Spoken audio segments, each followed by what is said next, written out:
ख्यातिगत सकल भारतवर्ष मध्ये वकपति शक्ति समुपार्जित संप्रतीति संसारितापशमनाय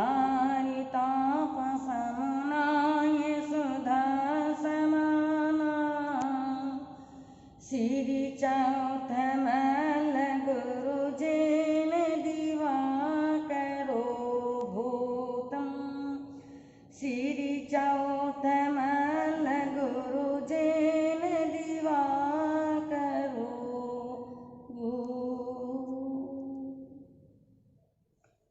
अहिंसा के अवतार श्रवण संस्कृति के अमर देवता 24वें तीर्थंकर श्री भगवान महावीर स्वामी के शासनकाल के सदा काल जय हो विजय हो। मेरी परम असीम आस्था के केंद्र परम पूज्य गुरुदेव परम पूजनीय आदरणीय और प्रतीक्षण वंदनीय अंधकार से प्रकाश को लाने वाले चिंतन मननशील आध्यात्मिक खुराक देने एवं पाने वाले जिन शासन की ज्योति मेरी श्रद्धा के केंद्र परम पूजनीय गुरु जी महाराज साहब श्री के चरण कमलों में असीम आस्था के साथ अनंत अनंत वंदन नमन।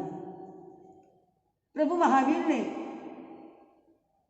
स्वयं को जानने के लिए, स्वयं की पहचान करने के लिए, स्वयं को देखने के लिए, स्वयं की प्रतिलेखना करने के लिए आचारांक सूत्र में एक बहुत छोटा सा सूत्र दिया, जिस सूत्र की पहचान करके हम अपने आत्मा से आत्मा का आत्म साकार कर सकते हैं। वो छोटा सा सूत्र दिया, कोहमासी तू कौन है। क्या सूत्र दिया? कोहम आसी तू कौन है। मैं आपसे पूछ लूं कि भाई आप कौन हो, तो क्या कहोगे? मेरा अमुक नाम है, अमुक जाति है, आदि आदि। लेकिन प्रभु महावीर कह रहे कोहमासी तू कौन है। इस छोटे से आगम के सूत्र में बहुत बड़ा अपने जीवन का सार समाया हुआ है। प्रभु महावीर की भाषा में कहा तू ना जैन है, ना सिख है, ना ईसाई है, ना मुस्लिम है, ना ताओ, ना सिंतो, ना ब्राह्मण, ना जाट, ना तेली, ना गुर्जर, ना साधु, ना साध्वी, ना श्रावक और ना श्राविका। तो फिर कौन है? तू कुछ भी नहीं है, और है जो भी वो केवल एक आत्मा है। आज दिन तक नाम से नाम के साथ परिचय हुआ होगा, जाति से जाति के साथ परिचय हुआ होगा, और संसार से संसार के साथ परिचय हुआ होगा। लेकिन हमारी स्वयं की आत्मा के साथ न जाति का परिचय है, न संसार का कोई परिचय है। हमारी आत्मा के साथ कोई किसी का संबंध नहीं है, ना जाति का संबंध है, ना संसार का संबंध है, और ना कोई किसी का संबंध है। हे मानुष, तू कुछ भी नहीं है। शरीर की दृष्टि से सब कुछ है, लेकिन कोहम आसी की दृष्टि से केवल मैं एक आत्मा। कौन? आत्मा। आज संसार में देखा जाए, पूरे ब्रह्मांड में देखा जाए, केवल 3 के साथ संबंध होते आए, और इसके आगे किसी का संबंध हुआ ही नहीं। जाति से जाति के साथ संबंध होता है, शरीर से शरीर के साथ संबंध होता है, और संसार से संसार के साथ संबंध होता है, और होता चला आता है। लेकिन महापुरुष प्रभु महावीर ने कहा, हे आत्मन, यदि तू अपनी आत्मा के साथ एक बार परिचय कर ले, एक बार आत्मा के साथ तू नेटवर्क जोड़ ले, तो तुझे और किसी के साथ कोई संबंध और कोई परिचय और कोई नेटवर्क जोड़ने की कोई आवश्यकता ही नहीं रहेगी। नहीं रहेगी। जो आत्मा, जो जीवात्मा संसार के साथ जीती है और देह के साथ जीती है, वो कभी अपनी आत्मा का मूल्यांकन कर ही नहीं सकती है। एक उदाहरण के साथ मैं आपको बता दूं।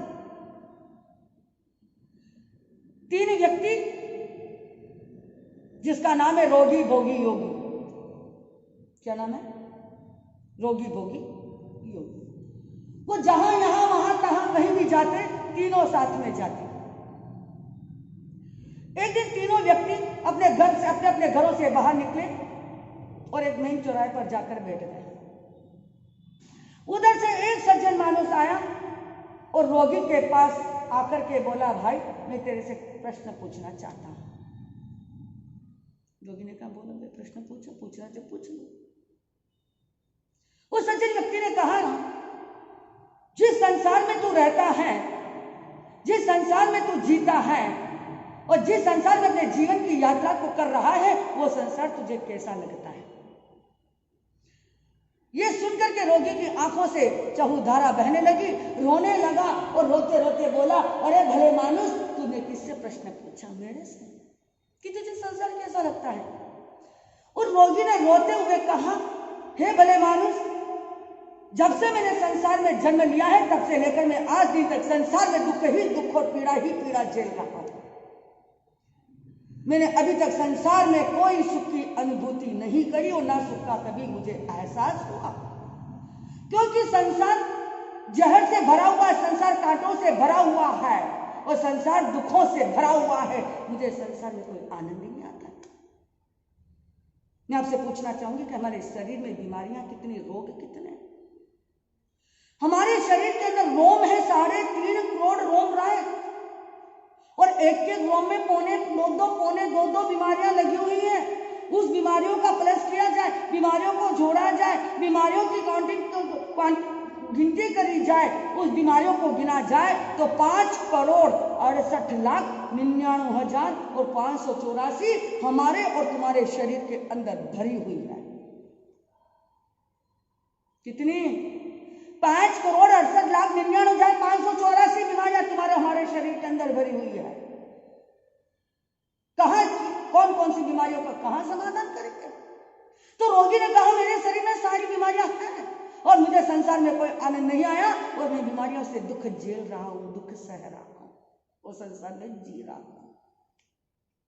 यही प्रश्न भोगी से पूछा, कहो भोगराज, जिस संसार में तुम जी रहे हो, जीवन की यात्रा कर रहे हो, वो संसार तुम्हें कैसे लगता है? भोगी ने एक हंसी का ठहाका मारा और जंगा पर हंसते हुए अपना हाथ लगाया और कहा, ओह सज्जन मानुस, क्या प्रश्न किया, क्या प्रश्न किया, क्या प्रश्न किया? मैंने जब से संसार में जन्म लिया और तब से मेरे को समझ में आई, तो मुझे लगता है संसार अमृत से भरा हुआ है, संसार फूलों से भरा हुआ है और मेरे को संसार में जितना जितना जितना जितना आनंद आता है ना, मुझे कहीं और आनंद नहीं आता है।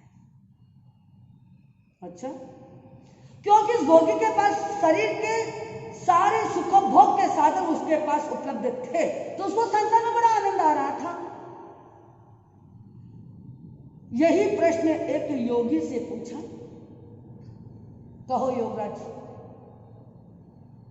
जिस संसार में तुम रहते हो तुम्हें संसार कैसा लगता है?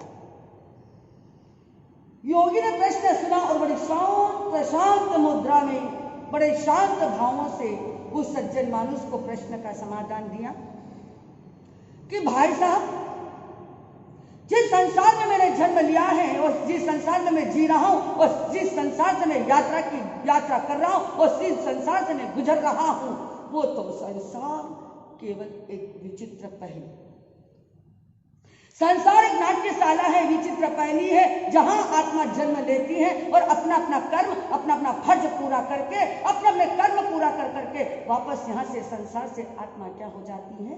अलविदाई हो जाती है। संसार विचित्र पहेली है।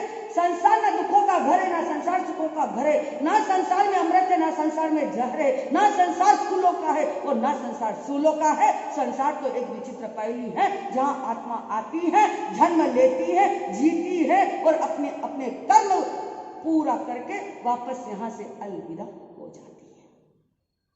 यानी प्रश्न सज्जन मानुस का तीनों व्यक्तियों के लिए एक ही था, लेकिन उत्तर सबका क्या था? अलग अलग अलग अलग था, अलग अलग था।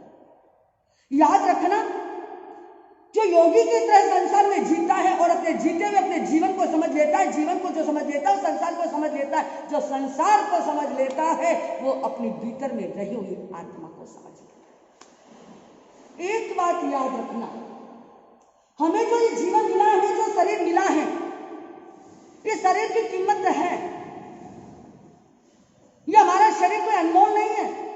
इस शरीर का मोल है। मैं कई बार अपने प्रवचन के माध्यम से कई लोगों से पूछती हूँ कि अपने शरीर की क्या कीमत है, तो कोई कहता है हमारे साथ अनमोल है, और तो कोई कहता हमारे शरीर की कीमत ही नहीं है। मुझे सुनकर के बड़ी हंसी भी आती थी और आती है, लेकिन मैं कहती हूँ शरीर का मोल है। हमारा शरीर केवल 1,00,000 रुपए का शरीर है, उससे आगे हमारे शरीर की कोई कीमत ही नहीं है। केवल 1,00,000 रुपए की कीमत है, 1,00,000 रुपए की, 1,00,000 रुपए की। आपको तो बता दो, बताओ, हमारे शरीर की कीमत ओनली 1,00,000 रुपए की है। मेरी भी 1,00,000 रुपए की कीमत ही है, और तुम्हारी भी 1,00,000 रुपए की कीमत है। किसी कवि ने 1,00,000 रुपए की शरीर की कीमत को बताते हुए कहा, 99,000 की दोनों आंखें, 9 से का नाक कहलाया है, 9 से का नाक कहलाया है, 100 रुपए का सारा खोका ज्ञानी ने फरमाया। बोलो साहब, होगी कीमत 1,00,000 रुपए की? बेशकीमती 1,00,000 रुपए में से हमारी आंखें 99,000 की आंखें, और नाक कितने की है? 900 रुपए की नाक है। लेकिन आज संघ में देखो, समाज में देखो, घर में देखो, परिवार में देखो, जहां तहां यहां वहां कहीं भी देखो, राग हो रहे, द्वेष हो रहे, ईर्ष्या हो रही, जलेशी हो रही, तेरे मेरे मेरे तेरे जो हो रहे, वो सब किसके पीछे हो रहे हैं? नाक के पीछे तो हो रहे। किसके पीछे हो रहे? नाक के पीछे हो रहे। यानी नाक का मतलब, जो मैंने एक बार कह दिया, मेरी मुंह से जो बात निकल गई ना, निकल गई, यानी मेरी बात का सवाल है, यानी मेरी नाक का सवाल है, मेरी नाक का सवाल। नाक जो मिली है ना, 1.5 इंची, 1 इंची, 2.5 इंची, 1.5 इंची जो नाक मिली ना, नाक ये बड़ी खतरनाक है, बड़ी खतरनाक है। और नाक के पीछे संसार में बड़े झगड़े हो रहे हैं। चाहे श्रावक समाज में देखो, चाहे श्राविका समाज में देखो, चाहे साधु समाज में देखो, चाहे साध्वी समाज में देखो, आज जितने भी झगड़े हो रहे हैं वो सब नाक के पीछे हो रहे हैं। और नाक की कीमत कितनी? ओनली 900 रुपए की नाक है, ओनली 900 रुपए की नाक है। और शरीर की कीमत केवल 100 रुपए। 100 रुपए के शरीर से हम साधना कर सकते हैं, 100 रुपए के शरीर से हम आराधना कर सकते हैं। यदि हमारे हाथ सही सलामत है, हम सुपात्र दान दे सकते हैं। हमारा पांव सही सलामत है तो हम स्थानक से घर से स्थानक, घर से मंदिर, घर से उपासना, घर से राम द्वारा और घर से गुरु द्वारा जाकर के हम एक 48 मिनट की साधना करके हम आत्मा को शांति का एहसास दिला सकते हैं। लेकिन कोई समझे तो 100 रुपए की कीमत को जिसने भी समझा है वो साधना के मार्ग पर अग्रसर हुआ है। और जो आत्मा धर्म के और साधना के अग्रसर हुई है, उसी का आत्मा का परमात्मा होना निश्चय और पक्का बताया है। उसी नर का नारायण बनना निश्चय बताया है, और वही जन से जिन बनना निश्चय कहलाया है। कहने का मतलब यही है। भगवान महावीर ने यही कहा। मेरे कहने का मतलब यही है कि भगवान महावीर के सूत्र को लेकर के मैं बता रही हूं कि कोहम आसित, तू कौन है? तू कुछ भी नहीं है, केवल तू एक निरंजन निराकार एक आत्मा है। और आत्मा को पहचानना होगा, आत्मा को जानना होगा। जिसने आत्मा को जान लिया, जिसने आत्मा को पहचान लिया, वही संसार के 84 लाख मार्ग का आवागमन को खत्म कर सकता है, और वही आत्मा से परमात्मा, नर से नारायण और जन से जिनकी उपलब्धियों को हासिल कर सकता है।